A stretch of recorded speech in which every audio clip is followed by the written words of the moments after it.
Good morning सगळ्यांना. मी सोनाली. तर पहिल्या घरी बनवली होती मस्त अशी भेंडीची भाजी, सॅलड ग्रेट केलेलं, चपात्या बनवलेल्या, किचन क्लीन केला होता, सगळं जागच्या जागी ठेवून भांडे घासून मी निघाले होते दुसऱ्या कामावर. तर दुसऱ्या कामावरचा मेन्यू काय आहे तर तुम्हाला दाखवते. इथं बनवले होते मस्त असे दुधातले ओट्स. त्याच्यानंतर इथं पापडीची भाजी बनवलेली हळद मिठातली, काही मसाले न वापरता. त्याच्यानंतर इथं ना मी येल्लो डाळ बनवली होती डायरेक्ट कुकरला फोडणी देऊन. इथे भात बनवला होता मी, आणि इथं 4 बेसन पोळ्या बनवल्या होत्या. त्याच्यानंतर अंडं शिजवलं होतं, पपई कट केली होती.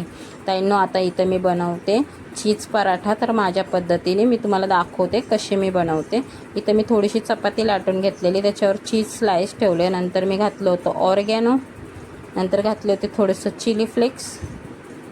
मस्त याला असं स्टफिंग करून याला हलक्या हाताने एकदम प्रेमाने लाटायचं ताईंनो, नाही तर सगळं चीज बाहेर येणार. एकदम हलक्या हलक्या हाताने याला लाटून घ्यायचं माझ्या पद्धतीने. कधीतरी तुम्ही तुमच्या मुलांना करून द्या, खूप मुलांना खूप आवडतं. चीज म्हणलं की मुलांचा जीव असतो. तर कधीतरी टिफिनला कधी भाजी चपातीचा कंटाळा आला ना ताईंनो, असा पराठा बनवून द्या.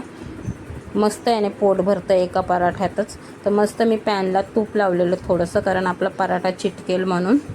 त्याच्यानंतर मी एकदम सिम गॅस केलेला, अजिबात गॅस फास्ट नाही करायचा, नाहीतर सगळं चीज बाहेर येतं ताईंनो. मस्त याला मी भाजून घेणार आहे लालसर होईपर्यंत. अजिबात याला काळं नाही होऊन द्यायचा. व्यवस्थित असा लालसर मी पराठा भाजून घेतला होता. तर अशाच पद्धतीने मी आपले 2 पराठे केले होते ताईंनो. आज काय मी तुम्हाला काय रेसिपीज दाखवल्या नाही, कारण ना आज मला कामावर यायला 6:30 वाजले होते. उशीर खूप झाला होता. तर आपल्यामुळं त्यांना उशीर नको व्हायला म्हणून काय जास्त काय व्हिडिओज काढले नाही आज रेसिपीचे. फक्त तुम्हाला दाखवलं आज कामावर काय काय बनवलं, त्याच्यासाठी खूप सॉरी. आणि कालच्या व्हिडिओला तुम्ही भरभरून प्रेम दिल्याबद्दल त्याच्यासाठी खूप खूप मनापासून धन्यवाद. तर ताईंनो आज भरपूर असं गरम होतं आहे मला. तर निघाले होते दुसऱ्या बाकीच्या कामांवर. तर मी म्हटलं जाता जाता तुमच्याशी बोलत बोलत जावं. तर लिफ्ट येईपर्यंत.